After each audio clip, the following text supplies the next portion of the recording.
Hey, Steepers. There is a teeny bit of audio dropout at the top of this episode. It only happens once, and we weren't able to get rid of it. So we apologize, but it is a great episode. Give it a listen, and we hope you have a wonderful rest of your holiday season. I went out with a guy this year and he served me a savory meal with a whole glass of almond milk with it.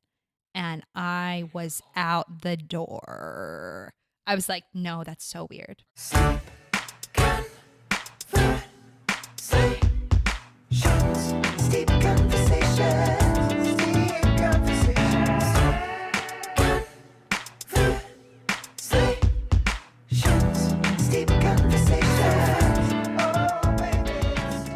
Where are you now? So good. I love that song. So Those two also, like, I feel like that was the golden age of Justin Bieber. yeah, I would It say was so. when I was in college, and maybe it was just Those are the vibes. those There's vibes. No. also a song. So he has a song called "Somebody to Love," Yeah. but there's a "Somebody to Love" remix that is with Usher, and that song got so much regular play for me because Usher does a verse, and I'm like, I'm here for it. I was like, I want all the "Somebody to Love." That's funny that Usher like made it more exciting for you. Listen. I don't dislike Justin Bieber. I think he's a very talented gent. But like I grew up a little more with Usher than I Yeah. did with Justin. So hearing Usher, I was like, heck yeah. Is that the first sip of the tea? Yeah, it is actually. What do you think? It's really good. You like it? I do love some green tea. Well, I guess let's talk about it real Yeah. fast. So this is Rishi's Bancha green tea. You had asked for green. Is this living up to your hopes? it's outdoing them. This is probably the best tea I'll ever have in my life. Stop, but keep going. I love it. So yeah, as I said, Bancha green tea for those steeping at home. Very standard green as far as you're brewing. 180, 3 minutes. Lovely. I love how you know your temperatures. I love tea. You're a tea nerd. I think that's fair. Like, how long did it take you to come up with the concept for this podcast? Like, you knew you were going to do a podcast, but you didn't know? No. So here's what happened. I think I might have told this in the pod, but who cares? I used to, if any of my friends were like having existential crises, wanted to have a serious conversation about like what's going on with them, whatever. This started even back when I lived in Chicago. I would be like, why don't you come over? I'll make us some tea and we can just like have a chat. So my very good friend, Aaron Hutcherson, follow the Hungry Hutch. He's a food journalist for the Washington Post. Wonderful guy. I actually made his cornbread stuffing recipe for Thanksgiving. Oh, yeah. close. Incredible. But we were sitting at a restaurant. And he had come to visit. We were sitting at a restaurant in Santa Monica, and he was like going through some stuff, and he's like, "Yeah, and I just want to like talk through it." And I was like, "Why don't we order some tea? It's going to be a really easy way to just kind of like settle You're in." like little Mrs. Doubtfire, I little wish. Nanny McPhee. Sometimes I do put like the meringue pie on my face just to feel like Robin Williams. But no, I said that to him, and he was like, "This, I feel like this is what you do." And I was like, yeah, like deep conversations over tea, like steep conversations as a joke. I was like, steep conversations. And he looks at me and he goes, "That's the podcast." And I was like, "What happened?" And he's like, you've got to do a podcast. You're already having these conversations with people. Why not just make it a podcast and use that name? And I was like, no. And then it took me a second, and then I came back around, and now we're doing it. And now it's like one of the funnest things for me to watch. Do you? Yeah, because we met. So for those that don't know, I mean, we met in acting class. You were the most talented person in the whole wide world, the Meryl Streep of our time. We were Meisner kids. Yeah, for everyone. Yeah. Well, so I was going to say, even then, I'm sure you weren't sitting there being like, "This guy one day is going to have a podcast." But with you specifically, did you after that? Were you just like, okay, now I'm ready to fly? Because after that, I was just like, I'm ready to fly. And then COVID hit and I go, I've lost my wings. I was like, cut. yeah. Cut from the sky. I don't remember how to act. Bye. Yeah, well, we did 2 years I know. in that program. Unbelievable. And my thing looking back is they told us, or one of our teachers told us, the first few years that you're out here in LA, because he knew I had just moved. Yeah. And he said, I recommend that you just do this program and you don't worry about like getting any sort of work as an actor. This was Chip. Yeah. Like, I think you should just purely focus on the craft. And Yeah. looking back, I'm like, no. God, there was one person in our class who was consistently getting work, and then there were the rest of us. Yeah, exactly. And they wouldn't show up because they were doing it for money and we were paying money. I know. My favorite part would be like, they'd be like, Bianca's not here this week. And I was like, oh, that's crazy. And they'd be like, yeah, she booked Bosch. And I was like, he's like, what did you do? And I was like, well, I bought a coffee today and spilled it all over myself before I got to have a sip. So, been a pretty good day for me. But one of my favorite memes from like the strike is this girl, I guess it's a TikTok. This girl says, the actor strike is over, and then she looks at the camera and she's like, time to get back to work. Yeah. And it's like, yeah, because I was working so much. Yeah. So much before. I was booking nonstop jobs. Just like couldn't keep up with the demand for me. Yeah, I mean, it's kind of crazy to me because like everyone was asking me how the strike was affecting me, like people who are not in this business, right? Friends of mine from outside of this or whatever. Like, how's the strike affecting you? And I was like, affecting me? So much. Just non-stop effect. I was like, and this now guy? I have COVID and the strike as excuses for why my acting career is not up off the ground. I genuinely, when the biggest way that it affected me, truly, and this is so embarrassing, is that because I interview a lot of like actors and actresses as part of the Talks at Google series. And I just wasn't able to do that. It had nothing to do with me actually acting and everything to do with other people acting and me serving as a PR outlet for them. And I'm like, ooh, this hurts. Yeah, that's. But do you pursue like, are you trying to be in television and film? Like, you want to get. Like, what would be your dream? Oh, my dream would be to write and star in my own television show. What is yours? I've seen and I saw your web series. Oh, yeah. And I was very, like, on a cliffhanger. Oh, honestly, yeah. I was left on a cliffhanger for it. I took so many meetings on that series, so many, and then it's just like nothing, nothing went down. Thing I've ever heard. What is your dream? Okay, so yeah, it's changed over the years. Oh my gosh, tell me. But because originally I came out here and I think every actor is kind of like just I know I'm good. I haven't had that feeling ever. From high school. Yeah, okay. I crushed as Malin in Steel Magnolias. Okay. As a 17-year-old. Every 17-year-old dreams of being in Steel Magnolias, yeah. I had a big speech at the end about how my daughter died. I was 17. You were like going to your mom. You're like, so talk to me. I'm trying to channel you. Yeah, it was. And I had to put on like a deep South accent, which I kind of could. I was from the South, but I was gonna say you're North Carolina, right?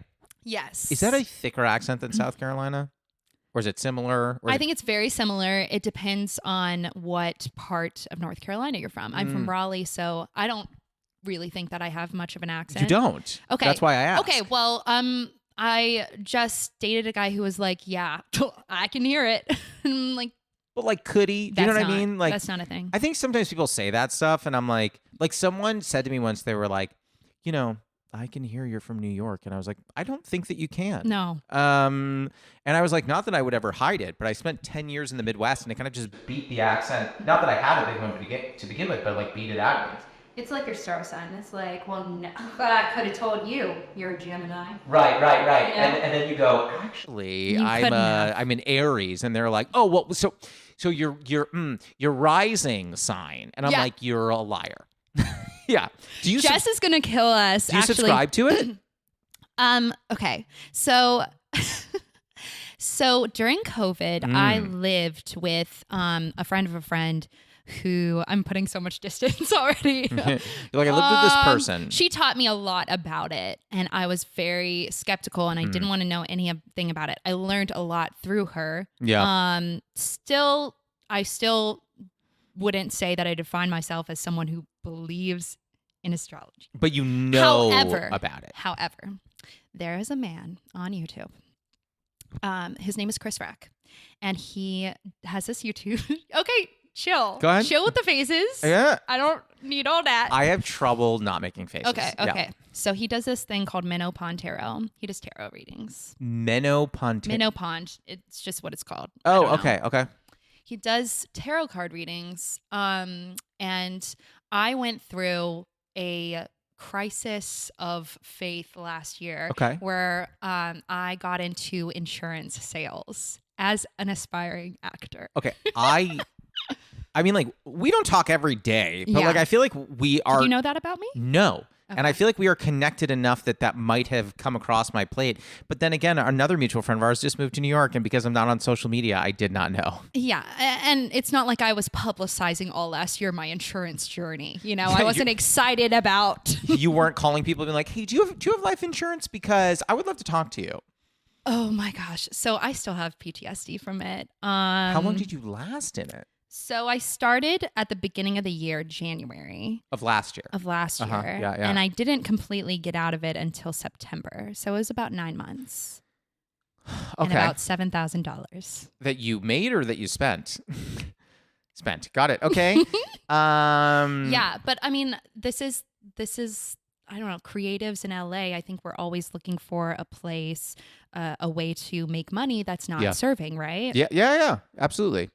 And so I heard this opportunity through a friend's husband, and it sounded amazing that you could work anywhere, make almost $100,000. And it sounds like a scam when I say it like that, but everyone in the office that I talked to, it was like 10 guys who all Yeah. started during 2020. They all were making 6 figures, and they were like, we can get you there. And so I was like, okay. I mean, that sounds nice in Sounds theory. nice. Yeah. I am not a finance person. Okay. Do you have to be? I mean, yeah, you have to understand it. Okay. So it entailed like me calling people throughout the day, being that person that calls. Cold calling? It or was, like did people they like filled out a form Okay. and saying that they would be interested, Mm. and then you call the form. But usually they don't remember filling it out, or like they're not actually interested, or they want the numbers right away, whatever. You have to get them on the phone, convince them to have an initial meeting with you, with their spouse.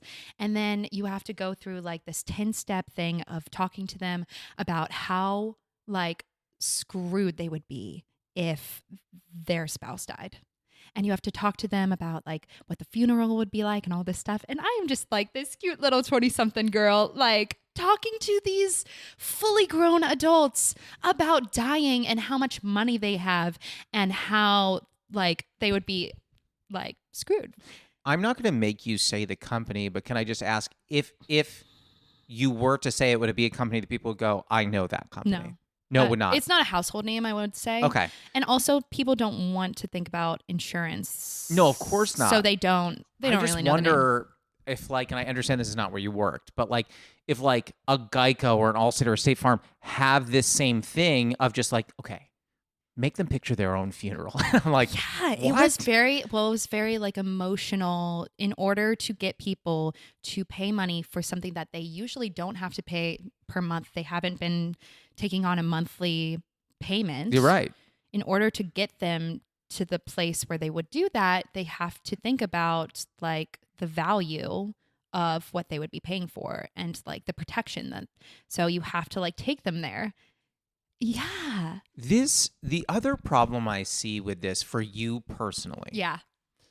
is that I think that you and I bonded pretty strongly over the fact that we are both can become very emotional, not in a wild way. I just mean you and I both are emotional people, and like we can very much feel. We are empaths, and we feel a lot. Yes. I cannot imagine that you can have a conversation with someone, say, imagine your funeral, and then you walk away and go, hey, so what do y'all want to do for dinner? Like, I just Yeah. don't see that Oh my being a gosh. reality. It was for some people, like the guys in the office who became successful doing it, they Cutthroat. were, but also they were really there were empaths in that office. Like they were actually the people who are best at that job can read people very easily and understand people really easily.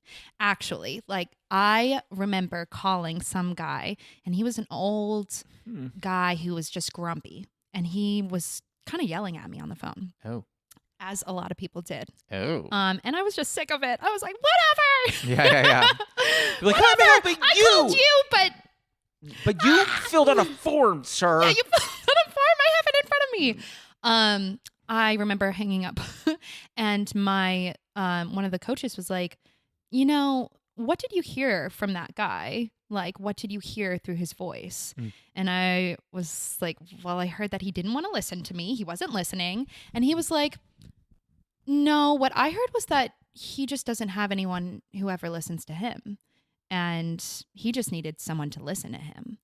And I was like, was I just so insensitive on the phone to this person? Like that mentor was just like, you need to listen to where you're meeting these people in their lives. They are walking around doing X, Y, and Z during their day. They're not expecting your call, and you have to suss out where they are emotionally, whether they're ready to have this conversation, whether it's a value to them. It's actually kind of like it played into a lot of things I learned in acting class, which is why I was initially intrigued to do it, because I was like, oh, you have to be really tapped into humans in this. But I think that you kind of like, you lose yourself a little bit in these jobs. Like you'll be a server, and then you'll be pursuing insurance, and then you will have a social life in LA, and you kind of can lose your way from like, but when is the last time I acted? Yeah, I think the other tough thing is, and you may be immune to this, but I am not. When you see someone and they get something, and then you go, huh, and you're not mad at them, right? Could be a friend, could be someone you don't know. You're not mad at these people, but you just go, interesting. I wonder what they are doing that I'm not doing. Yeah. And then you try and look into it, and they're probably doing the same things you're doing, and you go, so what was it that worked for them that's not working for me? And listen, a lot of people say a lot of terrible things about Los Angeles. I actually quite like it here. So I'm not going to bash it at all. That. But I do think that this particular city presents a challenge if you don't have people in your life that can pull you back from their brink when you start having the thought of, like I'm a brunette in my 20s who has acting experience, who looks exactly right for the part, who actually looks very similar to the actress you chose, who actually has more training than the person you, And because I went in to read, and you could tell yourself the thing of like, okay, well, it could have been anything. Maybe that person was experiencing allergies when I was in the room, and they were like, I can't focus on this performance. Maybe I had grayish blue eyes, and they had a bully with grayish blue eyes. Right. Maybe I was too tall, maybe I was too short, maybe I did this, maybe I did that, maybe I coughed before it and it threw them up. I don't know. Could be you anything. could go through all of that, but then you still, I'm not speaking to you, I'm speaking kind of about myself. I will still then be like, regardless of all that, I wonder why it wasn't me. This city, I think, does that more than any other place I've lived. I've lived in New York, Chicago. This city does it.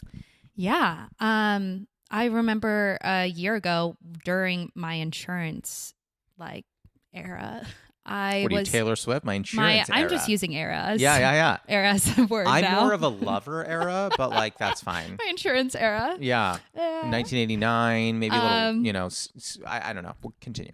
I wasn't going to say folklore because it just wasn't me. I'm a Reputation girl. Anyways. I respect it. Yeah, I remember sitting in the near the dog park in West Hollywood and just at nighttime and just crying with my friend. Wow, there's a lot of crying. It ends happy, but I cry a lot. It's fine. But I was like, I'm not doing what I want to be doing out here. I'm like I very much have gotten off the path of what I want. And that was like a moment of, okay, let me redirect back to that. And also, did you see that video online of, I think his name is Duplass. What is his last name? Mark Duplass? Mark Duplass? Is it the Cavalry Isn't Coming speech? Cavalry Isn't Coming. South by Southwest. I'm trying to remember what year it was. Might have been 2014, 2015. The Cavalry Isn't Coming. So I'm like, what can you be in control of out here? That's the only thing you can do. You can't be in control of whether you cough or whether they're mad or the casting director thinks you look like their ex-boyfriend or something. But you can control what projects you make. You can control how much you put yourself out there. Yeah. And I think that there's happiness and power in doing those sorts of things. And I think I've been sad because I just haven't been like doing those things. Like, you're not creatively fulfilled. Like, even this podcast is creatively fulfilling to you, right? I would say some episodes more than others, but yeah, I think generally speaking it is. And are you not so proud of yourself that you had an idea, or rather your friend had an idea? Well, we had an idea. Y'all had an idea and then you executed it. I have a lot of trouble giving myself credit for anything. That's what it sounds like. Yeah. Well, I think a lot of us suffer from that, but I certainly do. Because a lot of people talk about the journey versus the destination, and I think there's a lot of value to that. A lot of times I also think about the destination against the journey. So, like, I'll give you a great example. I was talking to someone the other day who was like, would you ever go back and get like a master's degree? And I was like, oh, no. And they were like, why not? And I was like, why? Don't get me wrong. I enjoyed college. To me, the entirety of the time I was in college, this is not an exaggeration, from the beginning of freshman year, academically, my thought was, oh, this is all just a means to an end. I just need a degree. Did I learn stuff? Sure. But like the entire time I was like, oh, this is, I spend the time here to get degree. Time, degree. I wasn't like, I really want to understand this assignment. Or like, No. I want to know more about microeconomics. Like, no. All I wanted was that. And sometimes my brain is wired in a way where I'm like, what is the end result I'm going for? So like a prime example, I was trying to adjust myself there. Trying to adjust myself. As far as this, a prime example as far as this podcast goes, is this podcast gives me a lot of joy because I get to connect with people like you who I consider an important part of my life. I also get to meet new people and hear a lot about them and what they're into. But, you know, there's also that voice where it's like, are you getting 100,000 listens an episode? And I'm like, no. And then the voice is like, oh, so what's there to be proud of? Right. And it's toxic. Yeah. But like, you know, I'm just being honest. Like that kind of voice goes through my head of like, it's never enough. No matter what we do, it's never enough. Out here, everyone tells you you have to be making your own stuff. You have to be making your own stuff. Is that where the milk woman came from? That just was an idea that I had for a sketch, and I just made my friend. I was like, I've got this psycho idea where I just dress up like a milk lady and go around my neighborhood, and it might flop. It might be not funny at all. Or it might work, or it might be medium. I don't know, but I just kind of want to be making something right now. So that was a year ago I made that too. Didn't you just release it? I just released it, yeah. Why'd you take so long? That's a good question too. I made it and then I just stepped away from it, maybe because I didn't think it was funny enough or something. But basically whenever I have a split of a breakup or some sort of situation like that, I start examining my life again. Okay. And so I recently had one and I was like, I'm just like tired of that. So I'm going to put all of my energy into my career and what can I be doing for it? And I just like go like funnel all of my energy towards that. So I was going home and I was on the plane and I was thinking about all the things that I need to be doing. Yeah. Kind of like what you said. Yeah. And I was just like, the only thing that really separates me from the people who are succeeding, quote unquote, like booking. Yeah. thinks is because they're just out there more. They're just out there more. When I go to UCB and I do shows, I'm out there, but it's not as frequent as they are. They are putting themselves out there on social media and they're doing weekly shows, and that's really it. And then I started to like suddenly believe in myself. Shocking. I started to believe in myself, which is something that I don't do frequently, honestly. Like I am out here. The very presence of me out in LA is like, I believe that I can do this.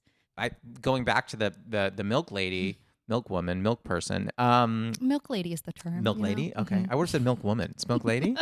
I guess milk lady and a man. Milk man, milk lady. It wouldn't be lady. milk gentleman and milk woman. I've never said milk so many times also in I a love sentence. milk. I also love milk. The I also think there's OG such milk? a weird debate about like milk. Like some people find it like such a gross thing. Oh, you're saying you like OG milk, like original. I like OG milk. Okay. I see, here's the thing. I'm an oat milk drinker, but if someone goes, I drink normal milk, I'm like, okay. Like it's just not a thing I care about. Thank you. I've gotten in a fight with a stranger over milk. People just want to, that is where we are as a society. People just want to yell. I posted a clip from a podcast episode the other day about how we had a dealer, someone who deals like cards at a casino. I was talking about card counting. The clip was edited down to 90 seconds. So obviously you lose some nuance. Yeah. And then a bunch of these people were like, this guy's not even a real dealer. And I'm like, what are you, what happened to you, person? Like, what happened to you personally that you are this upset? Is something going on in your life? Yes. Like, did you just go through a breakup? What's happening for you? So, like, everyone just wants to be mad. And also, I think the people who comment on these videos or on other people are scared to do things themselves. Sure. Like 100%. Why don't you, if you're worried about him not being a real dealer, why don't you go out there and you be a real dealer? Yeah. But I do want to say this before we jump into the first segment. I want to go back to what we were talking about with the milk lady. I have two very talented friends. I've talked about them on this podcast before, Justin Sherman and Joey Bergman, very talented guys. They, I did a video clip with them recently. It was their idea and it was so funny. And they posted it. Excuse me. And I don't know how well it did. I didn't look at the numbers, but I don't think it went 1 million views. And I think that a destructive way to view that is to be like, well, great. You know, didn't get 1 million. What was the point? And then I kind of pull my brain back and I'm like, well, I think it's less important. Like you sat on Milk Lady for a year. It's less important to sit on it and get it perfect. And instead, perfect's the enemy of good. Yeah. Wait till it's 75% of the way there and make 5 different Milk Lady-esque things instead of sitting on the one thing and being like, I need this to be perfect. Because when that potentially doesn't take off, then it's like, oh, I waited a year for this. Yes. And it's really hard. And let me be clear. I'm not saying this to you alone. I'm saying this to us. Yeah. I'm saying it to both of us. Yeah. Not every idea is going to be your genius, like Goodwill Hunting, like One of my out favorite of this movies. world idea. Yeah. And that's But fine. maybe one of them will be, or maybe one of them will be, if you put them out enough, you'll have a kernel of a genius idea. Yep. And then people will see it and give you good feedback. And you go forward with that. It's throwing spaghetti at the wall, which is what I've heard people say about your 20s, 30s. Like, that is the time. Now is your time to just, that's how the most successful people got successful. Like all of the CEOs were just like, I don't know what I want to make or what I want to do. So I'm going to try 1,000 things. And and there's nothing wrong with that. And I think the funniest thing is like when you see a dud in your, in the things you release and you go, man, this just must not have been good. And my response is always, maybe it wasn't good in that very moment. Right. But then you think about it, right? Like if Milk Lady didn't do 1 million, I don't know how it did, but let's say Milk Lady didn't do 1 million. It did 1 million. Okay, great. Well, that's great. But if you release one that doesn't do 1 million, maybe it only did 1,000, but one of those 1,000 people, it's their favorite sketch. Yeah. And they show it to friends and family. They go, I have to show you this. Like it's so funny. Yeah. But Well, you're here's never the gonna thing. know It's that. like one of my first sketches that I've posted. Great. And so I was very new to the TikTok game. And so it was just crazy to see 20 people like a video that I didn't know. They were just strangers. Which is And that's so exciting. that's the whole thing. Why That's else so do you do cool. it? That's the thing. They saw my humor and they were like, that girl's funny. And it wasn't like a little like friends being supportive, and it was like they thought I standalone was funny. And I hope did that too. I hope that I can keep that like excitement as I go on making videos, and just be like, if I get 20 likes from strangers, that's amazing. And you're on your hustle, and you just have to have faith that one day like it will all lead to something that is worth it for you. Yeah. I think this is as good a time as any to go to the newly framed game. Are you ready? Yeah, sure.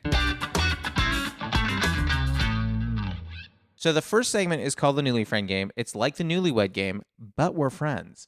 I'm going to ask you a question. You are going to write down your answer. Don't say it out loud, and don't show me. And I am going to write down what I think your answer is, and we're going to flip our boards and see if we got the same answer. And then we'll do the same or a different question for me. My question for you, and I'm going to make this hard for myself. My question for you is, who is, and again, don't say it, write it down, who is an actress that really inspired you to want to pursue this? Could be anybody.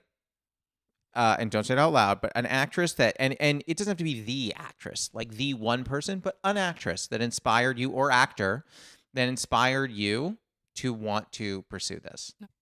I think my number 2 choice is going to be viewed as controversial, but I think 1 and 3 will not. Okay. All right, you ready to flip your board? Yeah. All right, flip your board. This is not going to be a match. On, you don't think so? On 1, 2, 3, flip. Zoe Kazan, Emma Thompson, Amy Poehler. Honestly, I love every one of your answers, and I would watch everything. I knew you were going to say Meryl Streep. So I said Meryl Streep is my one, Yeah. Anne Hathaway, and the one that big swing I wanted to take, actually, I wanted to put Sally Field Sally as my Field, one. we love Sally. So I think Sally's amazing, but I actually want to say this. Zoe Kazan, she is in a criminally underwatched movie called Ruby Sparks. Oh, And isn't that where she met Paul Dano? I don't know if they knew each other before that or not, but her performance in that movie is So good. so intense. And I don't want to give anything away because I think everybody should see that. Yeah. My thing with Zoe Kazan is she just always chooses projects that are different. Yeah. And that's what, maybe it's more like what I want my career to be. She also writes too. She wrote a Didn't play. she co-write Ruby Sparks? Am I misremembering this? I'm not sure. I know should that know. she...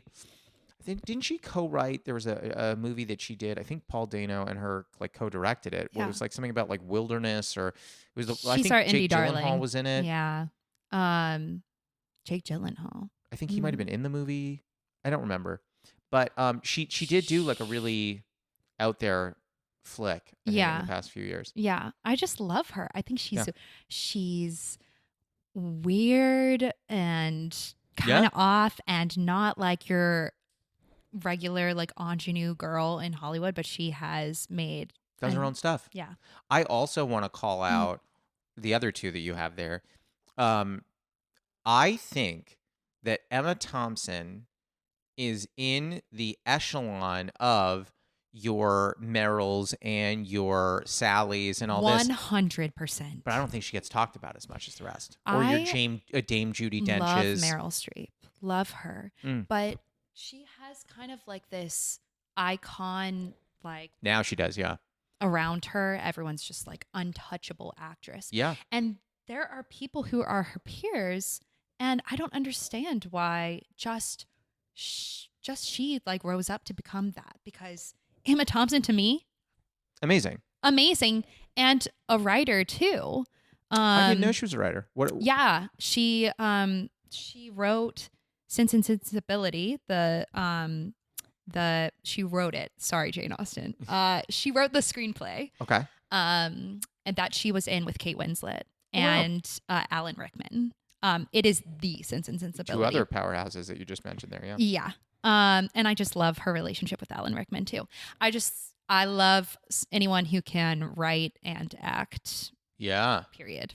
And this Why is you the love person me. that I this is the person that I gave John Ruskin when we started at Ruskin. I think in the initial interview to get into the school, he was like, "What is the actor or actress that is like your number one?" And he thought that I was gonna say like Emma Watson or Emma Stone or something. Like he was very surprised by my answer of Emma Thompson. I mean, I like the other two you just mentioned also. We love them. I think Emma Thompson's great and everything. I also think that she's not. This is not a comment on any other actor or actress. I don't think that she'll shy away if someone's like, "Hey, you want to do like a bit part? It's kind of funny in this thing." She'll be like, "Sure." Like I feel like she's just like down to clown a little more. And that's why I love Meryl, because she's not afraid to be weird and she's gonna do like Doubt. Yeah. Well. And then she's gonna do Mamma Mia. Okay. Well, that I wouldn't even watch, but Doubt. But she's gonna Doubt I have watched. fun no matter what. And that's what a long-lasting career in Hollywood is, because you're having fun. There are some other actors like Hilary Swank. I love Hilary Swank, but I wish she would just let loose a little, do a comedy. Has she done a comedy? I don't. Can you think of one? I mean, it depends. Were you laughing during $1 Million Baby? I don't know. Okay, well, let's do the same question for me because I want to. Yes, I'm gonna tell you. Oh, I already know. You know my answer?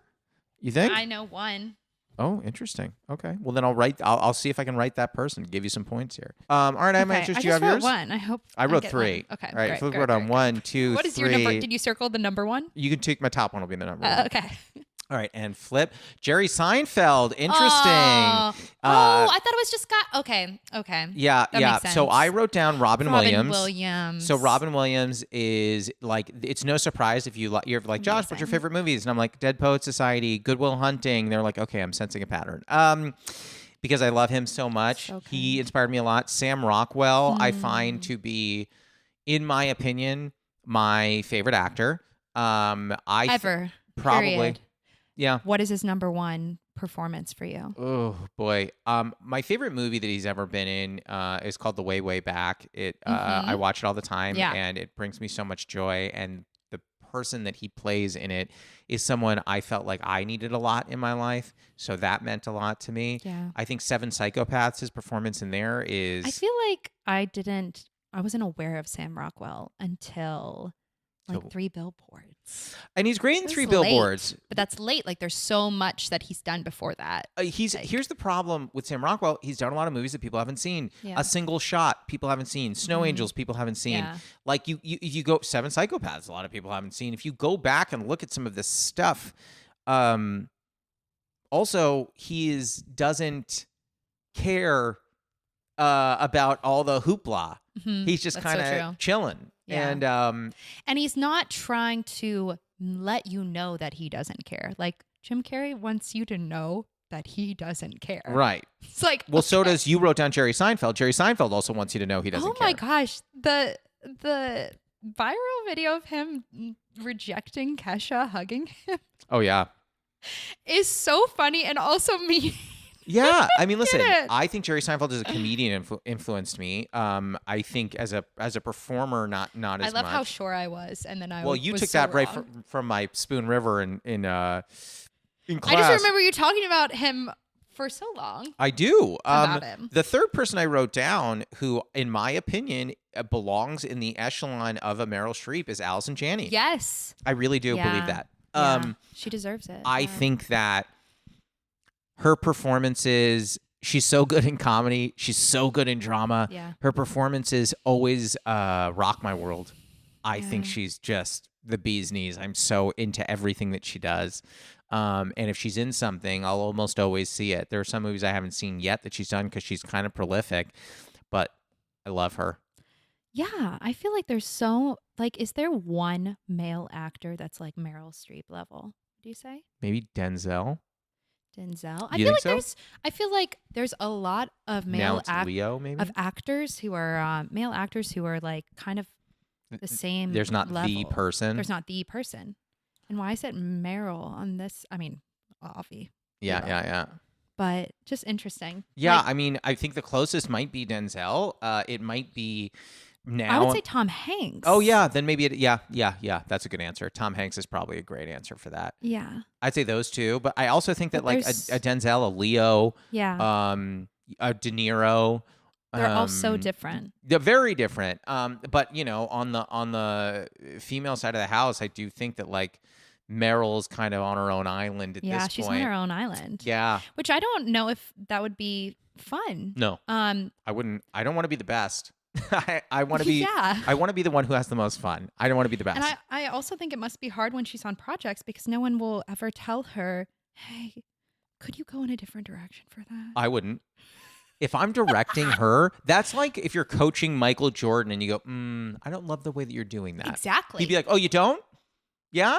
How about my 6 championships? Do you not like those? And I'd be like, we're not talking about that. Right now we're talking about this. We're collabing and you kind of went too far with that. Yeah, Like, I would be scared to direct her, but also I think I would just go for it because like what's the worst thing she's going to be like, you're the worst. I'm like, probably.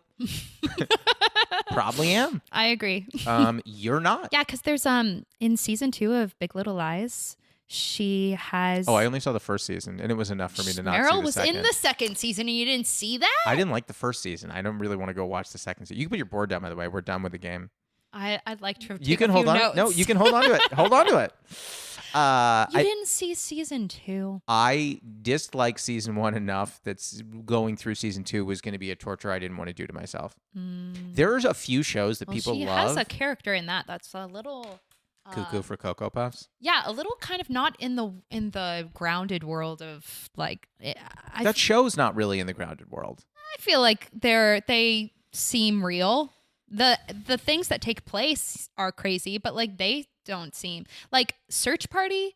The characters in Search Party are crazy. Well, the first 2 seasons of Search Party are not crazy. You start going into Haywire Town. That's true. It did change, but her friends are kind of little like Elliot and Elliot and oh my God, what's her name? Sierra? Portia.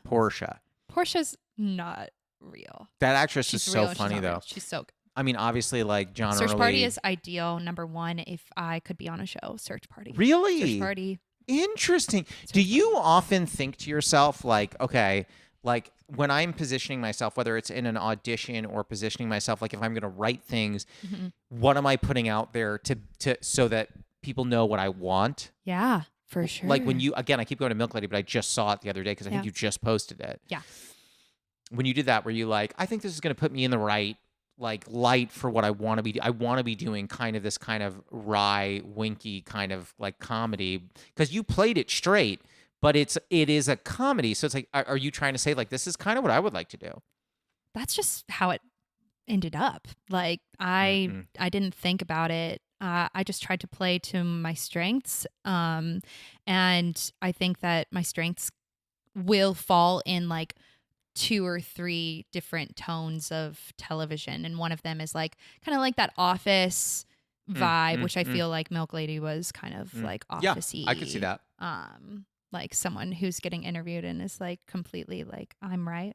I think that I did a bunch of dramas in high school and I felt like I was very good at. I also did a bunch of comedies, and I thought that I was a dramatic actor when I came out. And then I just thought about like what the day-to-day would be like. And Yeah, whenever fair I'm point. doing a dramatic scene, I'm constantly like, am I in my head? And do I have all of my specifics? Am I feeling enough? Oh, geez. And I can try to get there, and sometimes I can feel great about it. But there's nothing like just like feeling like you landed the timing of a joke and you're laughing all day long when you're filming. Yeah, I actually, shows, I and you're improvising, and I prefer doing comedy. I think this is going to ruffle feathers. I think doing comedy for me sometimes I think it's harder to do comedy because you actually have to land that stuff in a very particular way. One of my favorite things to do that you just don't see a lot, or maybe it's me, maybe it's my narrow worldview that I don't see a lot. Improvised dramatic scenes. oh yeah, because I think there are a lot of directors like a Judd Apatow, for example, and there are many other directors that do this who are like, let's give a lot of room, let's find the jokes, let's and then he has people who take notes, his assistants take notes on the improv and be like, oh, I like this improv, I like that improv, let's put this into the next take. I don't think anyone's like, okay, in this scene, that she cheated on you, and you also know that you drove her to it. I want you to come in there. You know what the idea is. We have the dialogue written. Ignore it. Go in there and have it out. Oh, I feel like Marriage Story. Like Marriage, yeah. I mean, that was, oh boy. Didn't Was they that, improvise I a don't lot know. of that? I don't know. Haven't you seen those videos where it's like the script going up and then Yes. what they actually did? And I feel like a Marriage Story for sure. They were improvising. That in was visceral. room. That movie gutted me. I remember I saw it and I said to Jess, I was like, maybe like, she was like, because I was telling her what movies, like, some recommendations to watch. This is, when we were long distance. I was like, I wouldn't watch this if I were you. She's like, it wasn't good. I was like, no, I think that this will really gut you. Like, this is a tough one. This is a tough watch. And I don't know if it's Adam what you want to Driver watch. screaming, if you could die and it wouldn't affect like our child, I would want that. I don't remember that, but I remember him That's going. an improvised. I'm pretty sure that's improvised. I remember when he was like, you shouldn't care that I slept with her. You should care that I shared a laugh with her. And I'm like, no, I would care about both. I was like, oh, is that what it is? Oh, yeah, That's like trying to be a dramatic little play. Yeah, well, I there. just love like if Jess came home and she's like, listen, I banged this guy, but I want you to know we didn't share a laugh. I wouldn't be like, oh, thank God. We didn't share a laugh the whole time. I was looking deep into his eyes and had a soulful connection. Yeah. Listen, while we made love unprotected, I want you to know I never laughed once. Like I'd be like, just bared my soul. yeah. I'd be like, no, you know what? Weirdly, I still shouldn't care. care. I still really care. Oh my gosh, the lines in these movies. I know, but I do think that like an improvised dramatic thing really works for me. Yeah. I like being able to do that. I just think that all of the best dramatic actors, a lot of them started out doing comedy. It's funny. It's like you nailed dramatic and you're like, I want to go comedic. Do you find, like, if someone... I love that you say that I nailed dramatic. From what I watched, Okay. from what I saw, do you think, like, if someone pitched you, like, hey, I want to do this uber dramatic thing, do you want to do it?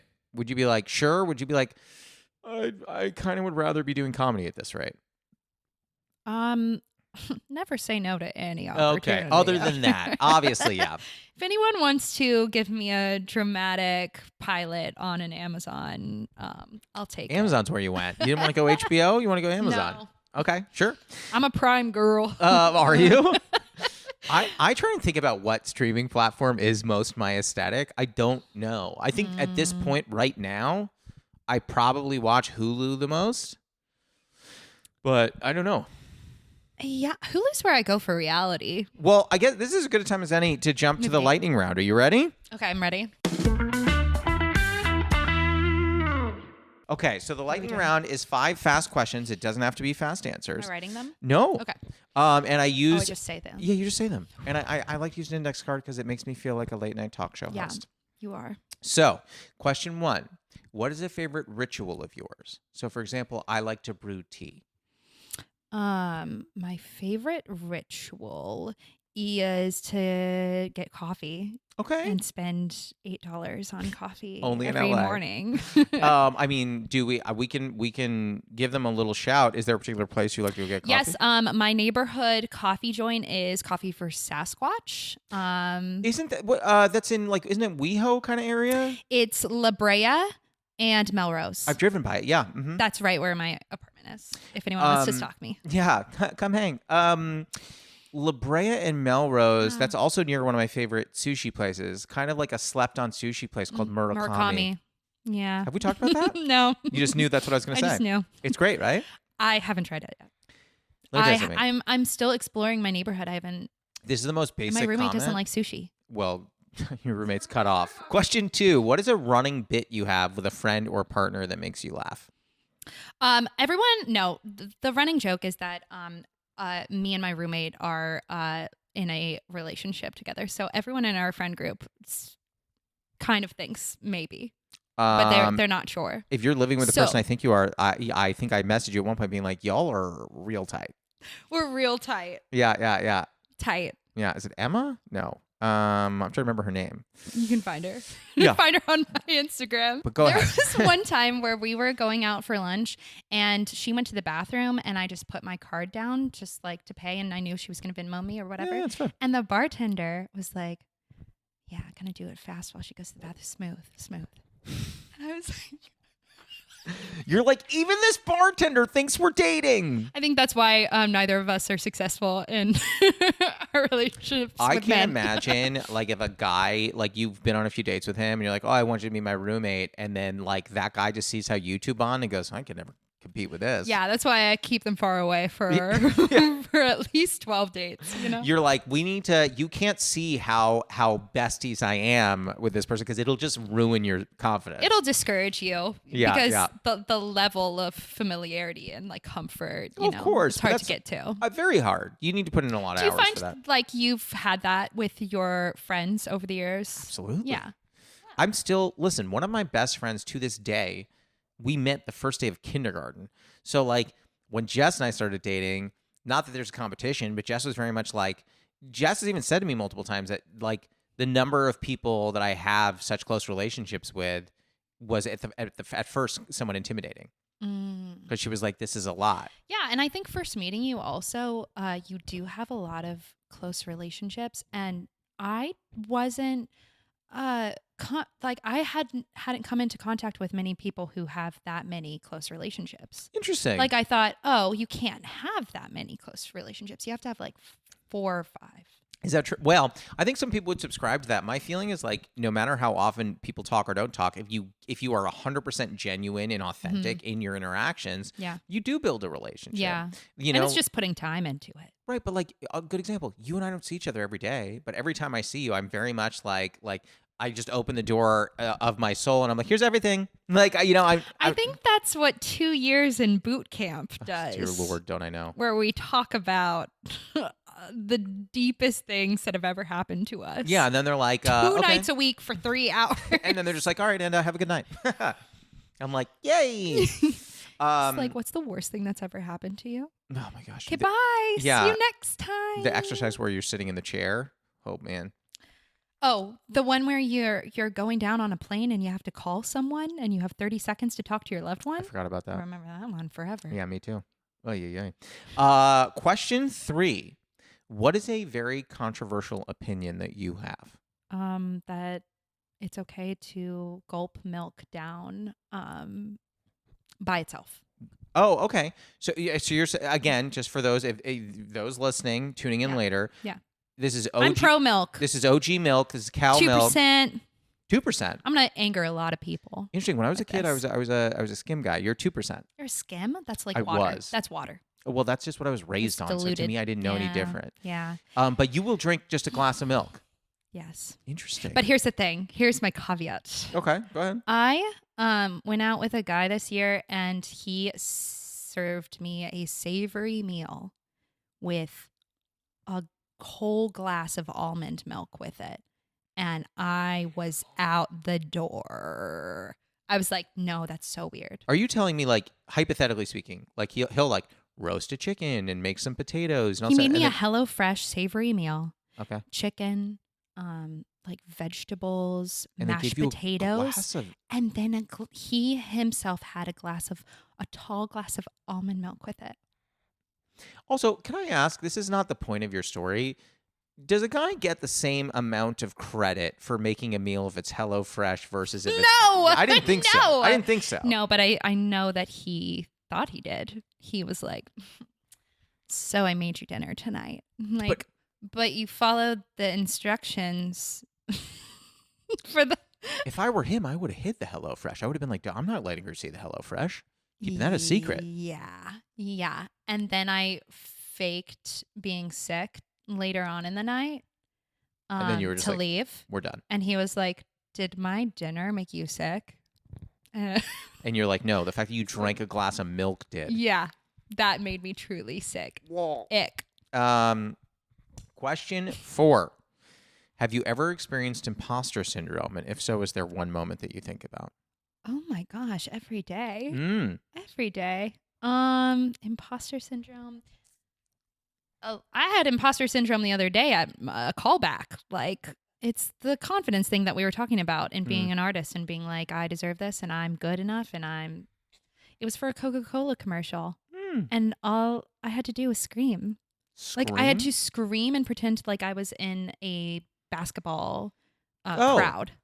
And this is why actors are messed up, because you leave the room and you're like, did I scream well enough? Was my scream going to get me cast? Did I?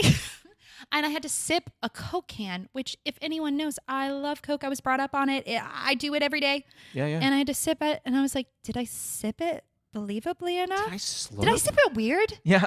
Did I make too much noise? I was weird about it. I can just imagine you going, did I do after or did I not? Should I have? Should I have? Or would that be creepy and like too much? Yeah. Yeah, these are the things that we just have to put ourselves through and then be a sane person at the end of the day. To one day afterwards. be on search party. Yeah, one day. And I'll get my sip down to perfection by then. So I wasn't going to say anything. I actually had wanted to cast you in something, and then I saw you sip a Coke, and I was like, we can't have her on. That's just like, that was the thing. I wanted to. It's my Achilles heel. I can't. It's your Achilles sip. Final question for you. What is your favorite tea? And if you don't drink a lot of tea, what is your favorite comfort? So I don't drink a lot of tea, as we talked about before this. Yeah. I, at the end of the day, like to take a bubble bath. Oh. A hot bubble bath. Well, that's fun. Yeah. I even told my roommate, I was like, I need the bathroom with the tub. Okay. It's a matter of like mental health. Every day you do this? Almost every day. Almost every day. Do you use any of like the salts? They I have use it like, all. Okay. So we do use it all. salts, we do bubble bath. I kind of want to try the milk baths too. What's a milk bath? Not to bring it back to milk See, I for gotta tell the you, 11th time you today. have brought up, and we're not editing any of your milk takes. Great. But wait, so you use the salts and the bubbles. Yeah. Now, Use it all. I think a bath bomb is the same as bubble, or that's its own thing. It's like soap, Oh, like just okay. sizzly soap that it's like bubble bath, but it's just in a compact, solid form at first. Okay. Do you like candles? You know what you've taken baths? No, I have. I just use the liquid bubble bath. You just put Yeah, it, that's not as fun though. yeah. I don't know. I don't take a lot of I baths. like Lush. You know the Lush ones? They're very thick and like No. luxurious, and they smell insane. Maybe and I'll ask they're, for that like, for the holiday. Vibrant colors. I would definitely recommend. Yeah, bubble baths. And then watch. I do love Married at First Sight is my favorite reality show, and So I'll you watch that. like prop up like a tablet or a Yes. computer and watch. Yes, I with wine. Mhm. Oh, okay. I don't do a lot of baths, but I enjoy it when I do it. And it shows. Oh. Okay, let's end with an insult. That feels great. I just think you live in Venice. You live by the beach. Yeah, You're yeah. supposed to be like calm, cool, collected. So I just need to chill. surf and take baths. That's Okay. and that's the key to a lucky, happy life. Well, I've got my assignment. Well, that's the pod. How do you Next feel? time I check on you, Yeah. I need at least 3 separate bath experiences from you. I will report back. Okay. I'll just have like a punch card. Okay, great. Yeah. Yeah. I need Jess to sign them like Okay. a chaperone, As she will. so that I know that they actually did take place. I think she will. Okay. But that's the podcast. You feel good? I feel great. This Yeah. was so much fun. I feel like we talked about everything. A lot of milk. It was mainly, so this is just mainly a milk podcast. Yeah. I'll come up with a steep conversations, a dairy, a dairy play. Okay. Lovely. I'll get the joke. I'll text it to you later. I can't wait. Well, Abby, thank you for coming. Thank you, Josh. Of course. That was Abby Neal. You can find her on Instagram and TikTok at Abby Neal. Steep Conversations is produced and edited by Elliot G.B. Our associate editor is Martin Alvarez. Our theme song and additional music are by Oliver Hymack. Our cover art was done by Neil Fraser with photography by Matt Mazisco. Social media by Dia Villegas. please write a review and rate our podcast on Apple Podcasts and wherever else you can. You can send any questions, comments, newly friend game suggestions, or tea suggestions to steepcombos@gmail.com or tweet us at steepcombos. I'm Josh Lanzette, and you can follow me on Instagram, TikTok, Twitter, YouTube, and Facebook at Josh Lanzette. We'll be back next week, so until then, happy steeping. And also Bloodso's, which is a Texas barbecue place, which is right around the corner. I don't eat meat, but it sounds lovely. Didn't you eat? I'm a pescatarian. I eat fish, but I don't eat meat. But didn't you eat meat? No. No, I. Oh, you had the smoked salmon. Yes, balls. you did. Yeah, I remember. Well, that sounds weird. Smoked salmon balls. We can let's cut that. Keep it in. Keep it in. Leave it in.